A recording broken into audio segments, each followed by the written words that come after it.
Hello students, myself Varsha Bhattacharjee, and today I'll be talking with you regarding the current affairs and about the importance of current affairs in any competitive exams. You can say for this camp is for basically for APSCs, prelims, but when we come to current affairs, it's very important for any competitive exam you sit for, like your bank exams, state PSCs, or your UPSC exams.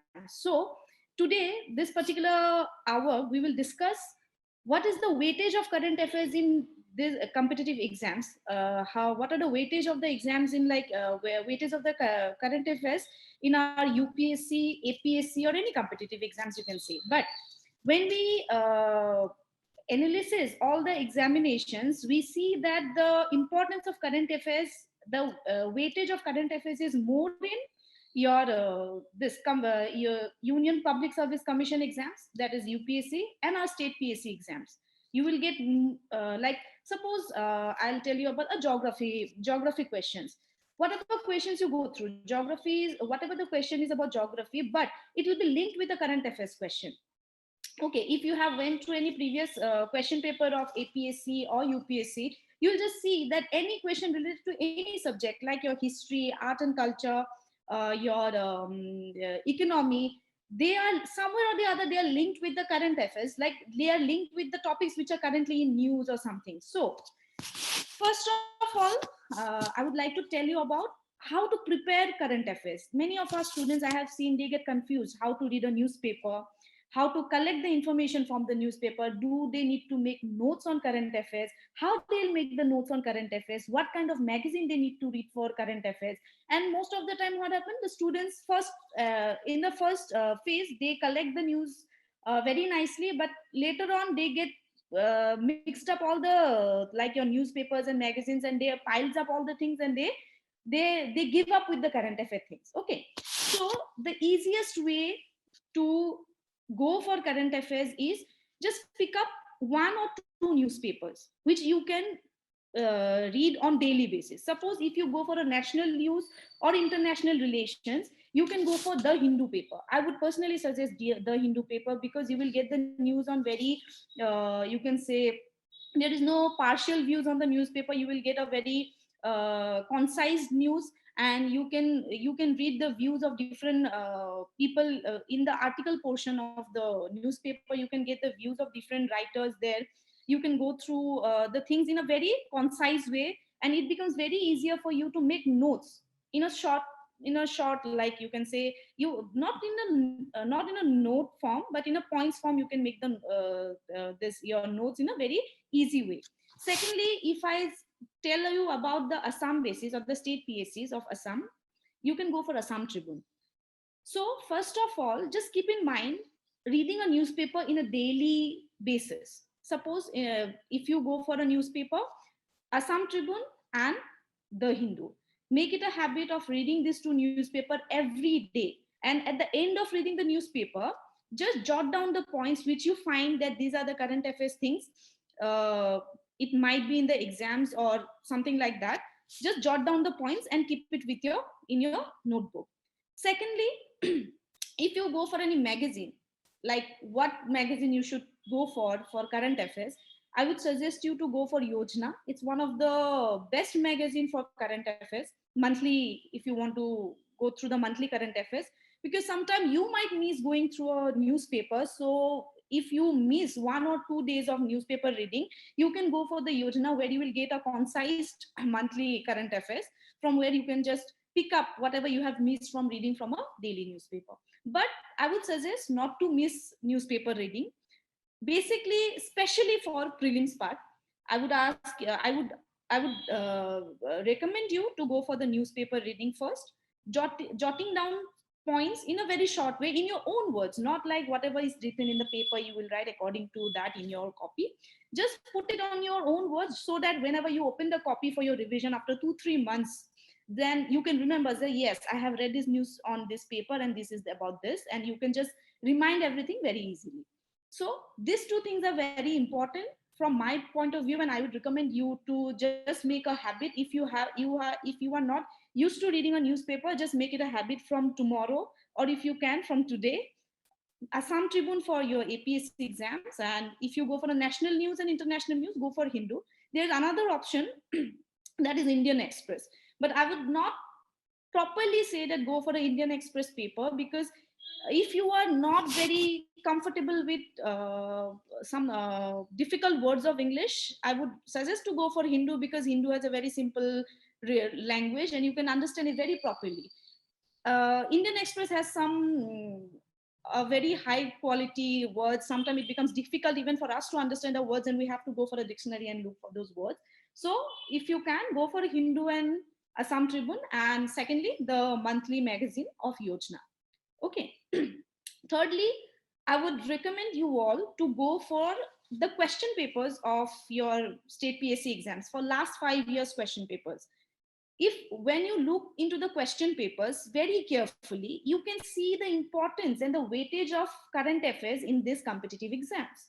Okay, so you will see 60% of the question in the question paper are related from some way or the other with the current affairs, the things that are happening, the things which are in news. So basically, I would ask you all to go through the question papers before starting your preparation for the prelims. Just collect the question papers. You can get it online also. Collect the question papers and go through, just go through once with all the question papers and mark the questions which you find that which are related with the current affairs things.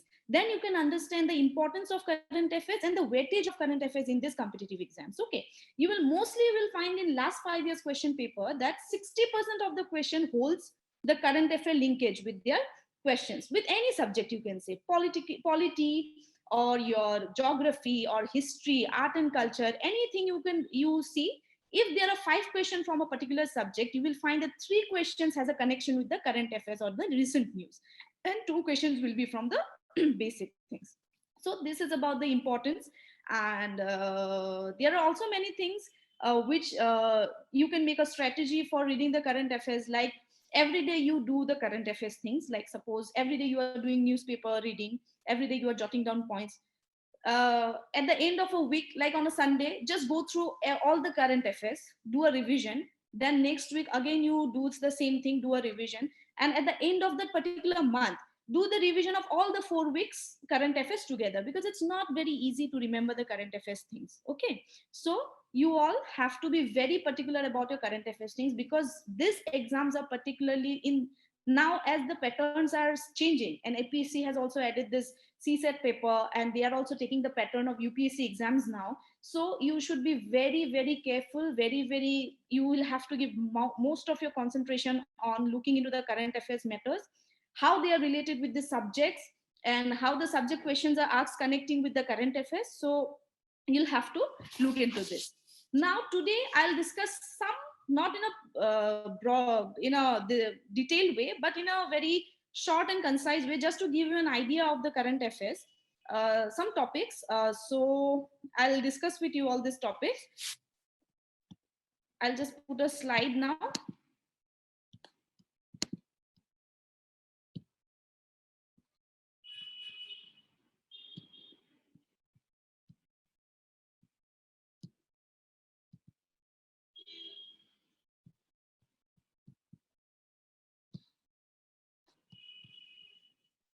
So I hope you can see the slides.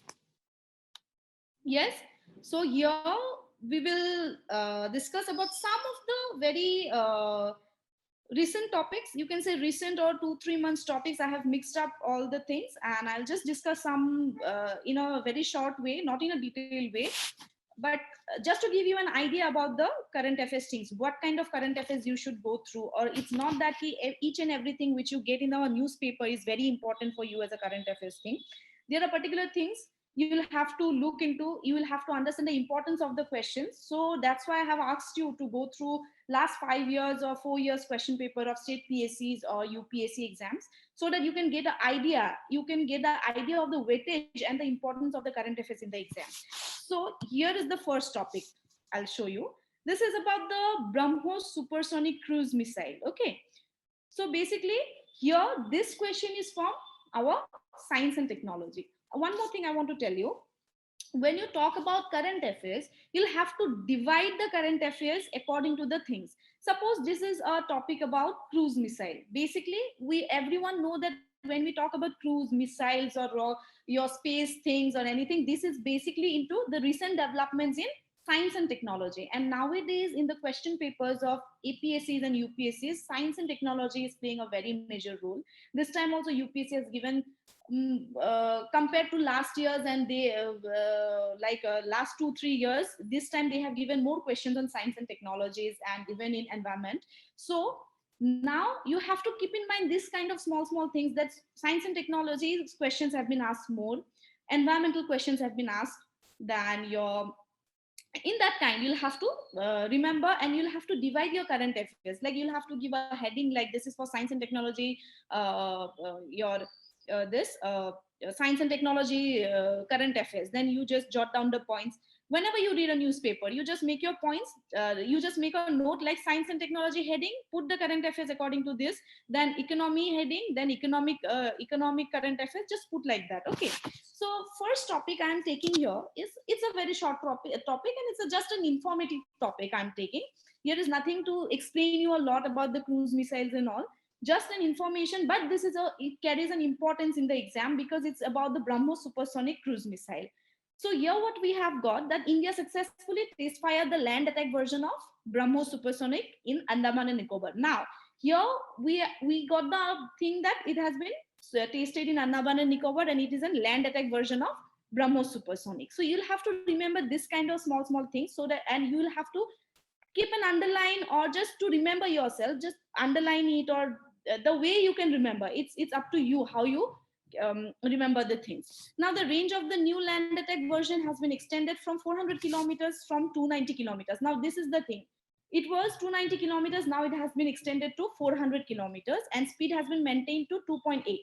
Okay, now BrahMos airspace is an Indian Russian joint venture. Now this is an importance. Now this, it may be, it is of your importance because it is what it has been said, that this aerospace is an Indian and Russian joint venture to produce lethal weapons that can be launched from submarines, ships, aircrafts, and land platforms. So the importance is what? This BrahMos airspace is a joint venture of whom? India and Russia. And it can be launched from where? All this submarine, ships, aircraft, land platforms. Okay. Now, naval version of BrahMos missile was successfully test fired from INS Ranvijay Rajput class destroyer warship in the Bay of Bengal.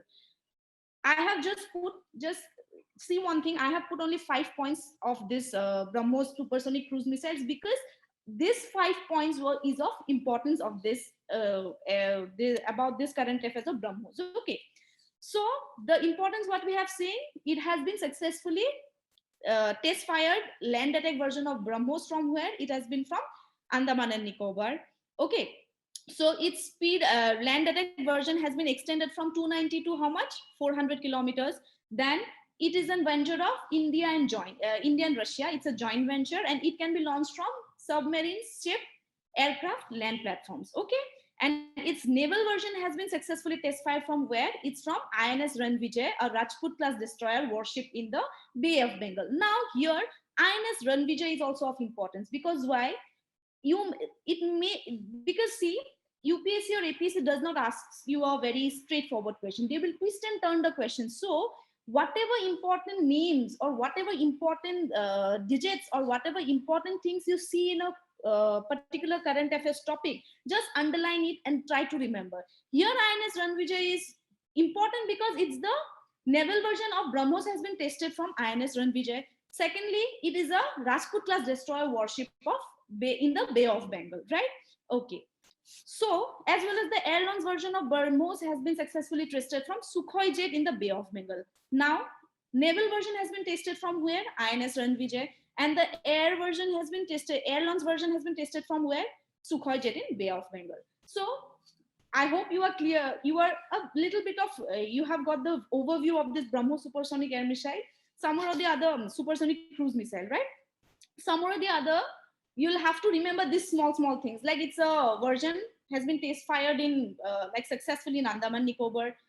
It has been your land attack version has been extended from 290 to 400 kilometers. It can be launched from submarine ships, aircrafts, land platforms. Then it has been successfully tested. This is the difference. Now air launch has been successfully tested from Sukhoi jet in Bay of Bengal. Naval version has been successfully tested from INS Ranvir. Okay, so this is the importance of entirely BrahMos supersonic cruise missile, and recently it's in news of because of these things. Okay, so let's move to the second topic. So completely different. I'm coming to a completely different topic that was of science and technology. And here in the second topic, we are going to talk about the climate change. Definitely when we say about the climate, it comes into an environment. Nowadays, UPSC and APSC is concentrating more on environmental questions. Even if you go for prelims also or in mains, they are giving more concentration or more importance to this your environmental questions. Okay, so here we are talking about a small thing. It's about a portal. It's like India Climate Change Knowledge Portal. This has been a portal which is launched by the Ministry of Environment, Forest and Climate Change. Okay, so basically this is important because it has been recently launched portal by the Ministry of Environment, Forest and Climate Change. It will be a single point information resource on different climate initiatives taken by various line ministries. It will help in disseminating knowledges amongst citizens about all the major steps government is taking both national and international level to address climate change issues. Major components of portal. What are the major components? Now, here the importance is where this is a particular portal which has been launched by the Ministry of Environment, Climate and Forest Change. So what is the importance of this portal? What are the components of this portal? That is important for us. Now the major components of this portal is what? India's climate profile, national policy framework, bilateral and multilateral cooperation, international climate negotiation. So basically the components which will be covered by these portals are in the last point. Okay, that is your climate profiles, national policies, bilateral, multilateral cooperations, international climate negotiations, etc. So it will be also a single point resource on different climate initiatives taken by the various line ministries. It will be a single portal. Here all the information will be covered, whatever the climate initiatives have been taken by the various line ministries. So this current affairs, this particular topic is on environment. This is a portal launched by Ministry of Environment, Forest and Climate Change. Now let's go to the third topic. It's completely, now see the difference I'm giving you. First we talk about the science and technology question. Second we have talked about environmental question. Third, here we will talk about a social question. When it comes to transgender or something or a human thing, or that is completely covered in a social question. Now social issues or social questions have been given more importance on mains exams, but these are the things, like suppose I'm telling you, when there is a national scheme opened up or a national portal has been opened, launched, sorry, or a national thing like the PM schemes are very important for our current affairs things. Your national portals, whatever national portals recently launched or launched in 2019 last or 21st, these are important for us because many questions has been twisted and turned and asked in the prelims exams regarding these portals and schemes. They'll give you the options like this particular schemes include A, B, C, D. You will get the components, which is this components are covered under this schemes or not, or they'll ask you which which option is correct, A, B, or C and D. So any portal, any news about a national portal or any news about a national scheme, please give importance and keep in your mind that you have to remember those particular things. Okay. So basically third questions we are talking about a national issue. Okay, so this national issue, it's not an issue, you can say it's a national portal for transgender people. First of all, here we see that this portal has been launched by the Ministry of Social Justice and Empowerment. Okay, the name of this portal is National Portal for Transgender Person. Now what they can do by this, what is the use of this portal or what can be done by this portal is, the portal is for issuing iCards to transgender without physical interference and without having to visit any office. So they will be provided with iCards. They will be issued iCards without going without having any physical interference, or they don't need to visit any offices and all. So here through this portal or with the help of this portal, via this portal, they will be issued some iCards. Thirdly, Portal will help community to get transgender certificate and identity cards as per the self-perceived identity, which is an important provision for the transgender persons according to the Protection of Right Act of 2019.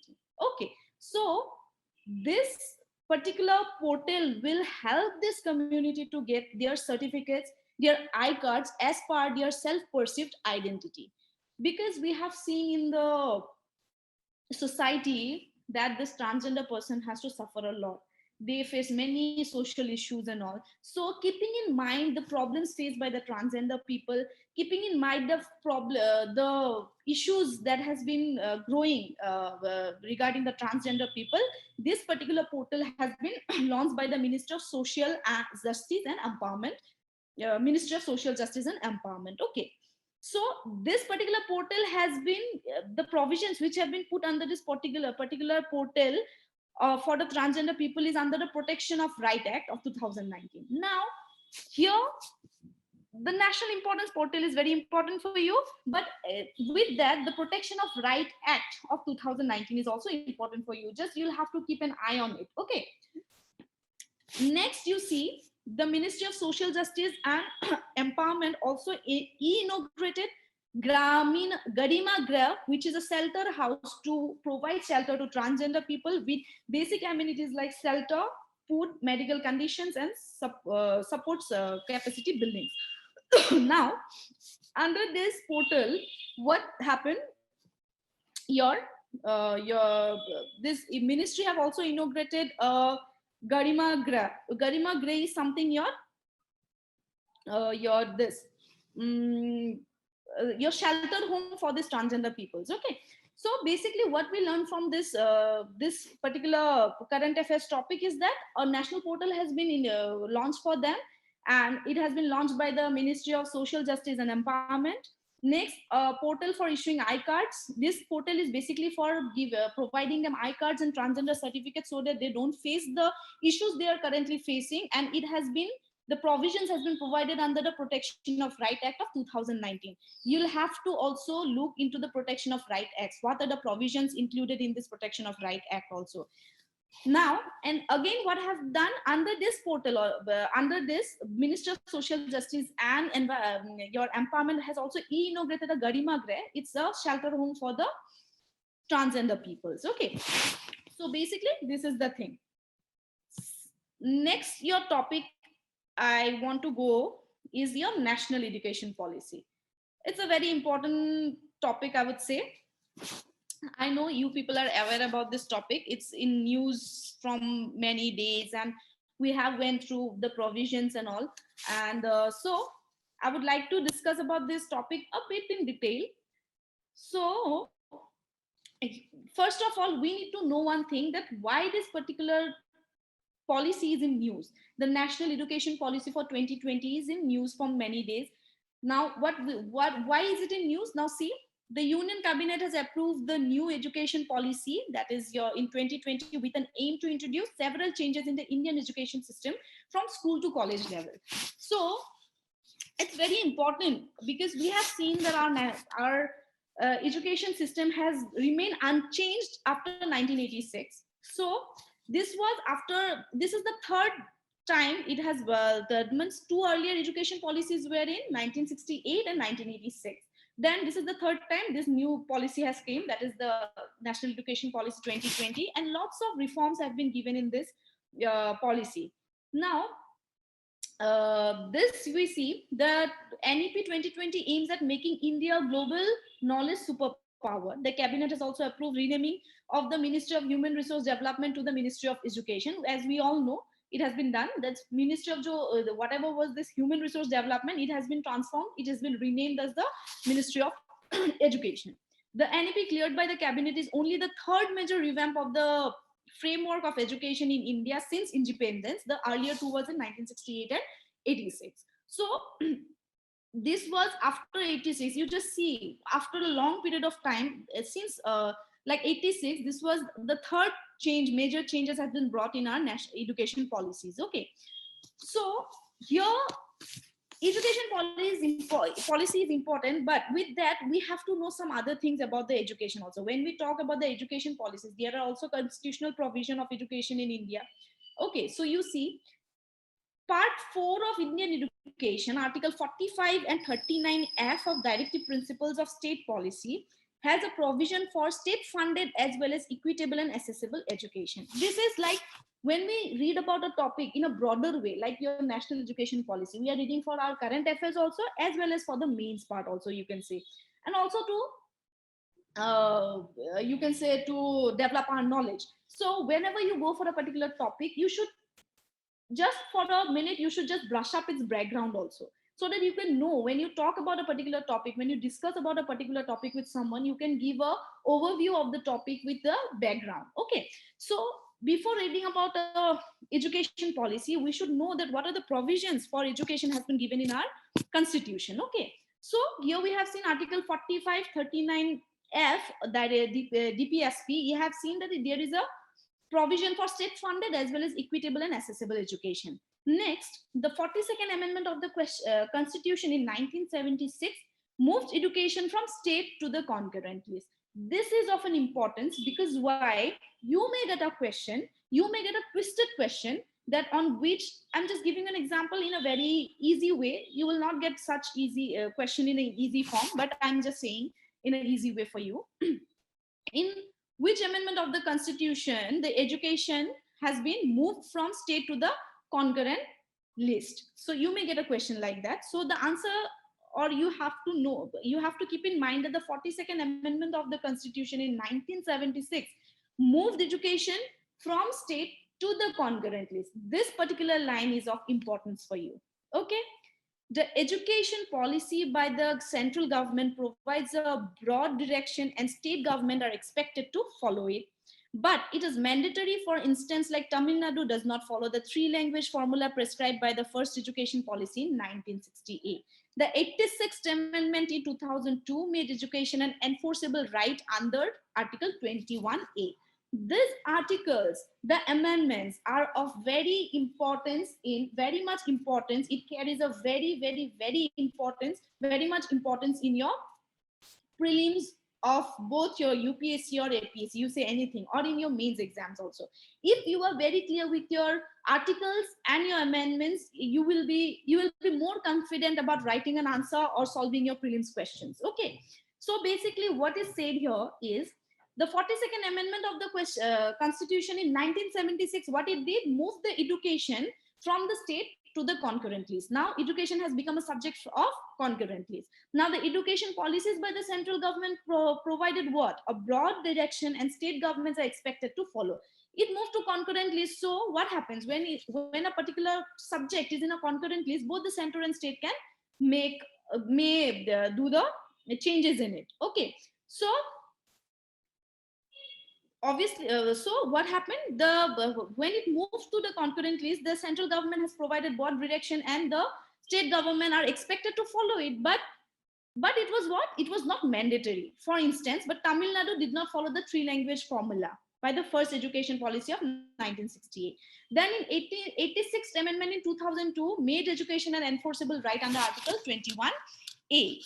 Next point, you see the right to education, RTE Act of 2009. What does it aim? It aimed to provide primary education to all children aged from 6 to 14 years and enforce education as a fundamental right. Now what happened? Under our Right to Education Act of 2009, what happened? This primary education has made has been made a fundamental right for every children of age from 6 to 14. Okay, now it also mandates 25% reservation for disadvantaged section of the society, where disadvantaged groups. Now, Sarva Shiksha Abhiyan, Midday Meal, Navodaya Vidyalaya, Kendriya Vidyalaya, and use of the ITs in education are the result of LDP of 1986. Now, we have seen the schools like your Navodaya Vidyalaya, Kendriya Vidyalayas. We know about the midday meal schemes. We know about the Sarva Shiksha Abhiyan, right? Now, these are the results of what? These are the results of National Education Policy of 1986. Okay, so Next slides, let's see. Here we will see about the national education policy, new education policies highlights. So previous slide, we have seen about the background of our education system, background of the constitutional provision of education. Third, when the third, your first and the second, first we have got the education policy 19, your 68, then 86. Now we have got in 2020. Now here in this slide, we will see what are the highlights have been given by the new education policy. See, all higher education institutes except legal and medical college to be governed by the single regulator. Okay. Common norms to be in place for private and public higher educations, MPhil courses to be discontinued, board exams to be based on knowledge applications, home language, mother tongue, or regional language to be medium of instruction up to class 5, common entrance exams to be held for admission of universities and high education institutions, then school curriculums to be reduced to core concepts, integration of vocational education for class 6. So these are the particular things they have highlighted in the new education policies. MPhil has been asked to be discontinued. Broad exams will be on knowledge applications. Home language, mother tongue, regional language will be the medium of instruction for till class 5. All these things have been highlighted in the new education policies, which were not in the previous education policies. Now, new education policy with focus on multidisciplinary learning. This is a very good part of this new education policy because they have focused more on multidisciplinary learnings. Like focus will be on the graded academic, administrative, and financial autonomy of institutions. Government said it plans to achieve a gross enrollment ratio of 50% by 2035 and promote multidisciplinary and inclusive education. School learning reforms have been done. The center said that the new education policy will focus more on reducing the course burden on school students to allow activity-based learning. These are some of the very good things have been very positive and much necessary changes have been done by the new education policy. There will be a breakdown of school learning like 5+3+3+4 format. The first 5 years of the school will be foundation, then the next 3 years will be make up of preparatory stage. Classes 6 to 8 will be middle stage, and 9 to 12 will be the secondary stage. Students will be allowed to take up courses across the disciplines. So these are the things which have been brought. Okay.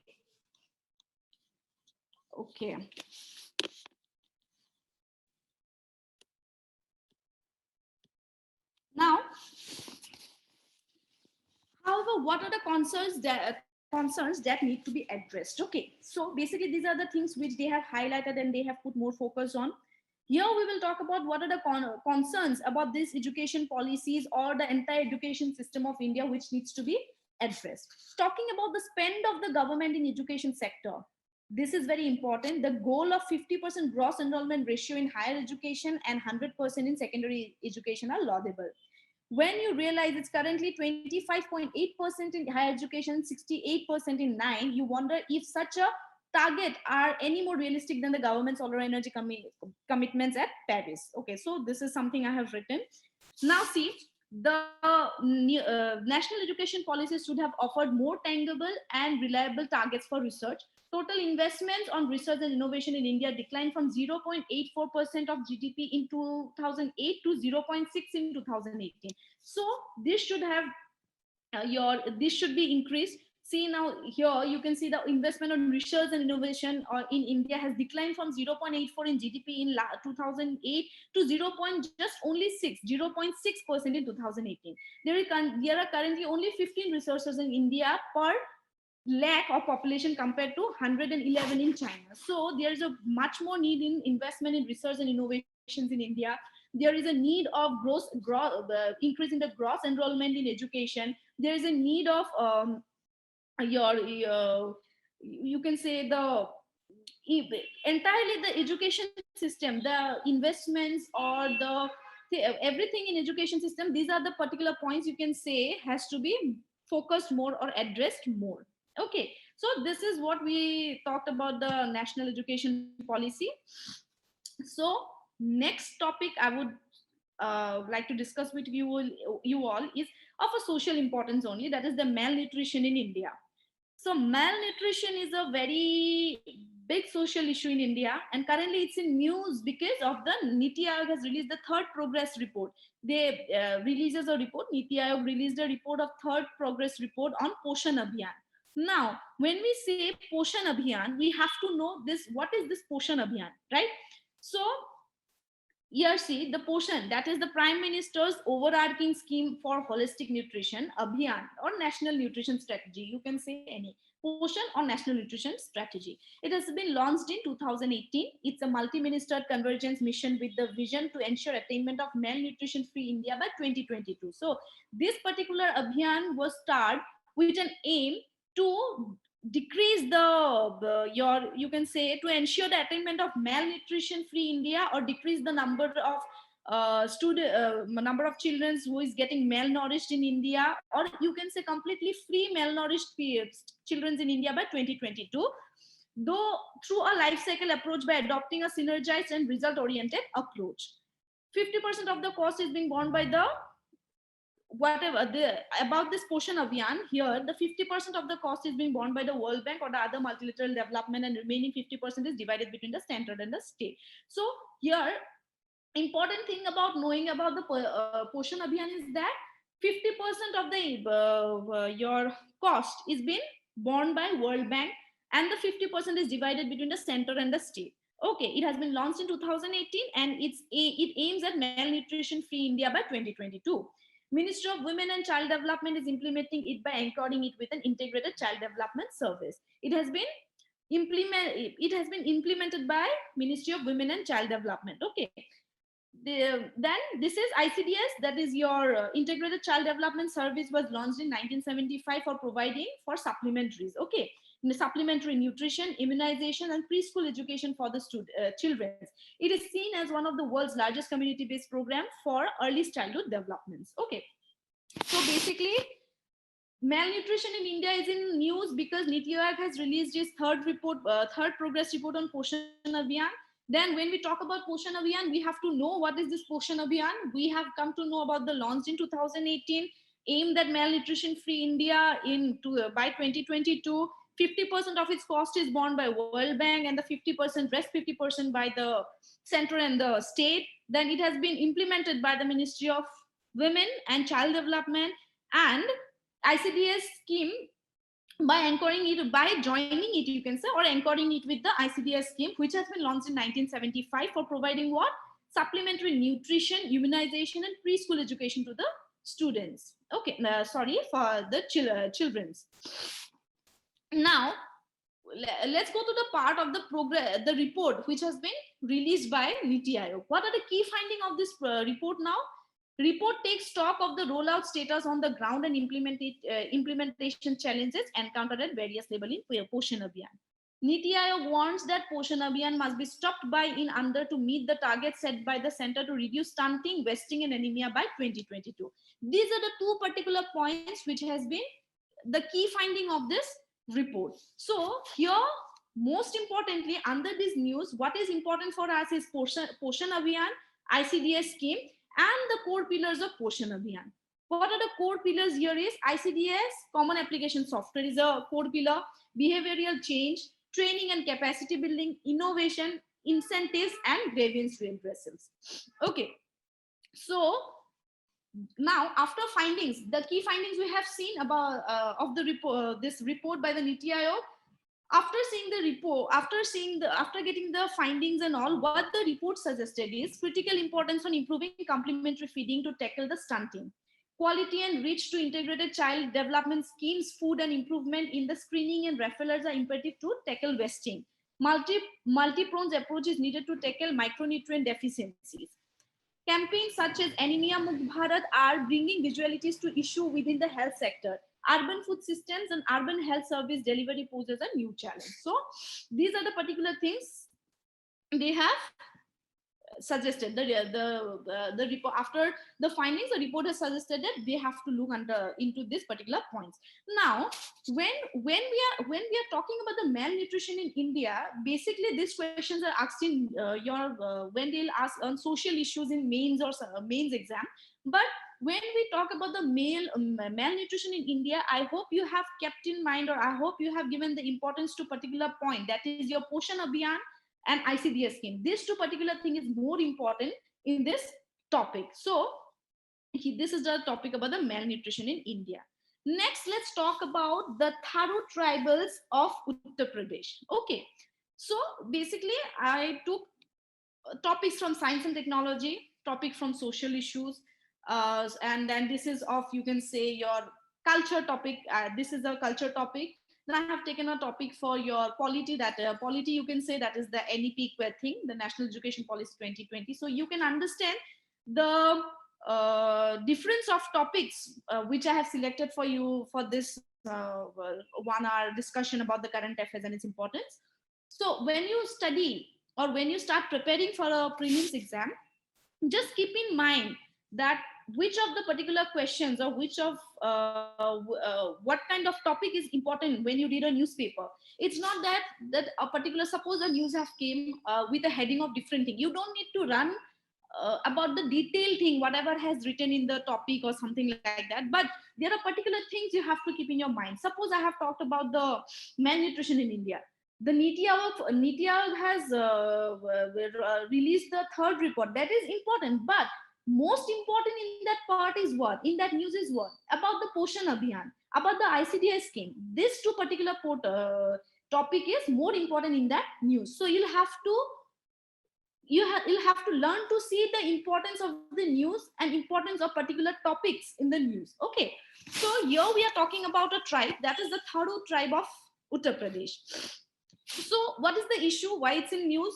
That is why Uttar Pradesh government has recently launched a scheme to take a unique culture of the Tharo tribes to all over the world. There's a particular tribe in Uttar Pradesh, so the UP government have launched a scheme to take this unique tribe, about the culture of this tribe all over the world. Now, what is the background of this? The intention of this scheme is to put this tribal village or the Tharo village on tourism map. This will create jobs and bring economic independence to the tribal population of this region. So the government, why they are taking this, they are launching this scheme, because so that they can put this particular tribal village on the tourism map, which will generate jobs and bring economic independence to the particular tribe population in this region. Now let's go for the details of this Tharo tribals and the scheme. Okay, it is a homestay scheme under which the Uttar Pradesh Forest Department will offer tourists an experience of living in the natural habitat of Tharo tribals on the international borders with Nepal.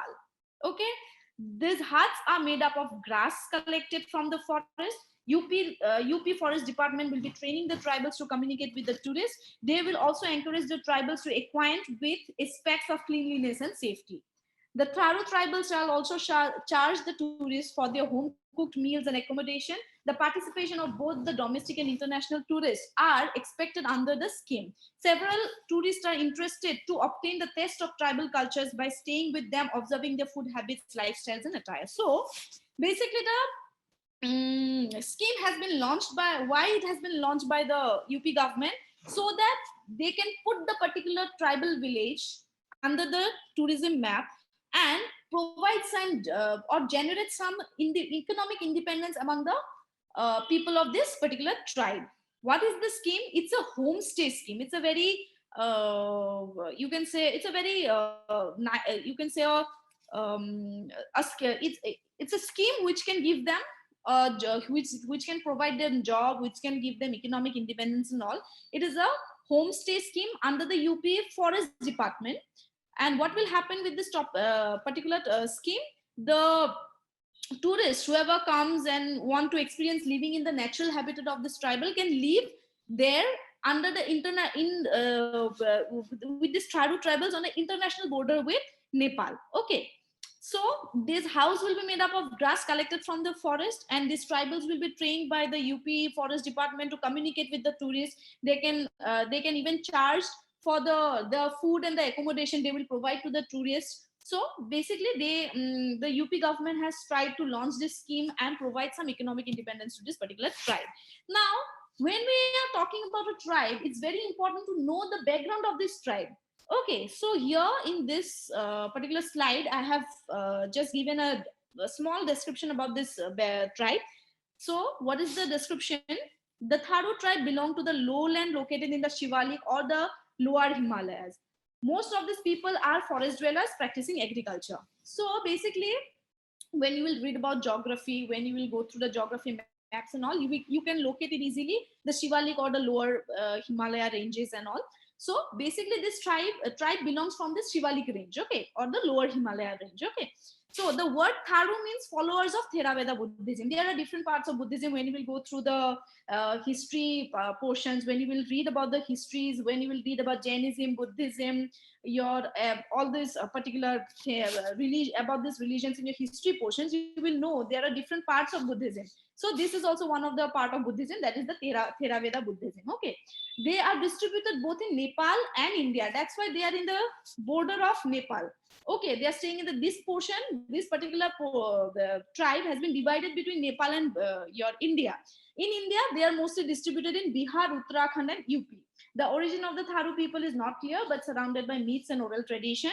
The Rana Tharus claim to be the Rajput origins and to have migrated from the Thar Desert of Nepal's far western Terai region. So basically, when here we are talking about Thar Desert, we are talking about the Nepal's far western Terai regions. So when we talk about these, you'll have to be, when you read about the particular geographical things, you'll have to be clear about your geographical patterns, okay, and you will be clear once you start your preparation for the exams.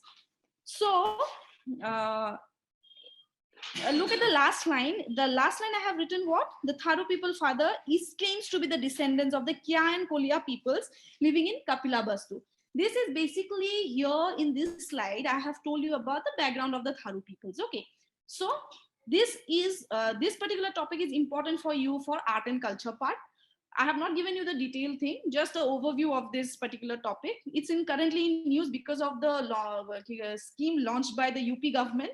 That is a homestay scheme for this particular tribal, so that they could become more independent, economically independent. Okay, so these are the topics. Now let's see some MCQs here.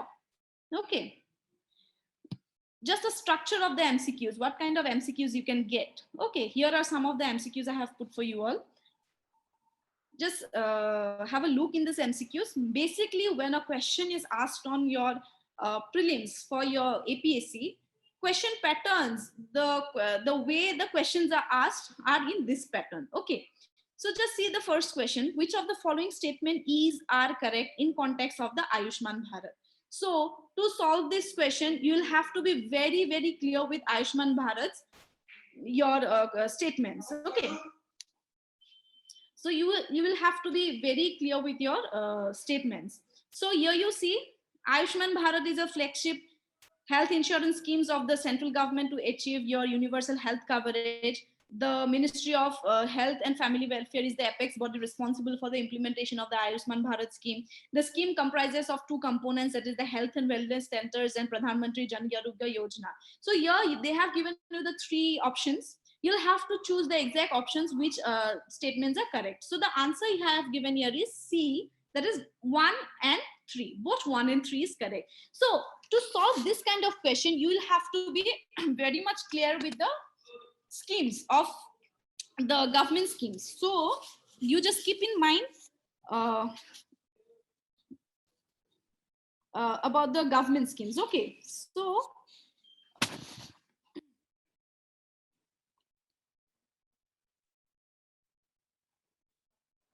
basically when we talk about the Ayushman Bharat and all these schemes are from the government schemes. When you go through the current affairs things, you will find these particular things. Okay, next you see which organization launched the Money app to help visually challenged people to identify the currency notes. This is very easy. This was in news like 2 months or 2.5 months back. That is about reservation of Reserve Bank of India, RBI. Okay, so this particular app has been launched for the visually challenged people to identify currency notes, so that they can identify the currency notes. Okay, so these questions are here. There are other many questions you can see. Yeah, now Which three banks have been merged in? You just see the last question. Which three banks have been merged into the single entity as the second largest public sector banks? The answer is your Punjab National Bank, Oriental Bank of Commerce, and United Bank of India. So we have seen the change in your recently we have seen a change in our banking system. There has been done many changes in the banking system. So this was one of the changes they have, they have what they have done is they have made a particular 2-3 banks together into a single entity. So this is the thing. Now just see the second question. Yeah. When is the global hand washing day observed every year? They'll not ask you in such a very I have just put the question to show you that what kind of questions can be asked, but the questions in UPSC or APSC will not be put into in a very regular way. They'll put you in a twisted and turned way. So here the answer is very easy, October 15. So to see this kind of question, to understand the importance of such questions, you will have to be very particular when you do the current affairs things. When you read about a particular scheme, it's a government scheme. When you read about a portal, when you read about a missile, whenever you read about a particular launch by the government, when you read about economic things, about the schemes by RBI or any change in the banking system, you'll have to be very particular to know that which portion, which particular topic, which particular your portion of that current affairs is important for you. Okay, so here are some of these questions I have put for you. You can just see the question, you can understand properly what what is the pattern. So here we have asked about, given a question about the Citizenship Amendment Act. It was in news, and it's currently also it's in news only. So the questions were the topics which are broadly discussed in news, like our COVID-19, like our Citizenship Amendment Bill, the Farm Bill. Then you can say about the economic questions, which are mostly discussed in the newspaper. Every day there is a development in the new in these topics. So you just keep in mind about, you'll have to note down those questions, note down this current affairs in a very descriptive way, so that if it's in prelims also you can solve the questions, in mains also you can write a proper answer about that questions. Okay, so these are the topics, and when you will join the classes later on, we will discuss about the current affairs topics and international relations in a broad way. Today I have just given you an overview about how the current affairs questions are asked, or what kind of current affairs questions you have to look into, what type of topics you have to put more importance, what kind of topic you have to give more importance. So here I have just discussed, I have just given you an overview, you can say, about the current affairs things. And as I have said in the beginning, that reading of a newspaper and going through monthly magazines is carries a very much importance when you start preparing for any competitive exam. It might be UPSC, APSC, banking exams, anything. So when it comes to current affairs, be regular with your newspaper reading, and be regular with putting those pen down those this your current affairs notes in your copy. Revise in every weekend the topics you have jot down in your copy. Like suppose the 1 week's your newspaper points, whatever you have jot down in your copy, just revise on the Sunday. Then do a monthly revision, because it's not possible to remember the current affairs of 9 months or 8 months in one go.